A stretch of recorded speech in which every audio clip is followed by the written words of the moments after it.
Hi అండి, welcome to my channel Parvati. ఇదేంటో తెలుసు కదండి, మనకి మునగ పువ్వు అండి. మునగాకు చెట్టు పువ్వు ఇది. దీని నుంచి మనకి కాళ్ళు వస్తాయి కదా, తెలుసు కదా. ఇది మునగాకు.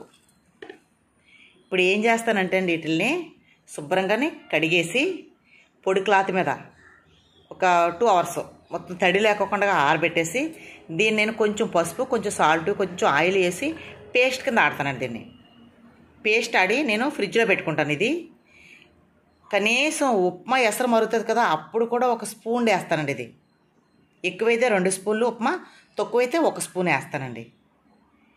మునగాకు నేను ఏ కర్రీస్లో ఎప్పుడెప్పుడు వేస్తానో పేస్ట్ చూడండి. మీరు ఒక్కసారి ట్రై చేసి చూడండి. ఏమైనా స్మెల్ వస్తుందా, బాగానే ఉందా తెలుస్తుందా, ఏమైనా ఎగట వస్తుందా, చేదు వస్తుందా మీకు తెలుస్తుంది.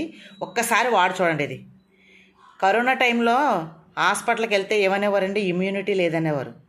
దీని నుంచి అన్ని రకాలు వస్తాయండి. మనకి అన్నీ మన ఆరోగ్యంలోనే కలుస్తాయి. ఇవన్నీ కూడా చాలా ఆరోగ్యం అండి, చాలా హెల్దీ అండి. ఇది ఒకసారి ట్రై చేయండి, మీ పిల్లలకి తినిపించండి. ఇది హాస్పిటల్ ఫాలో అవ్వకుండా ఉంటారు. చూపిస్తాను మీకు పేస్ట్ ఎలా వాడుతాను అనేది. పైగా కర్రీస్లో నేను ఎప్పుడెప్పుడు వేస్తానో కూడా మీకు చూపిస్తాను. చూడండి, నా ఛానల్ ఫాలో అవ్వండి.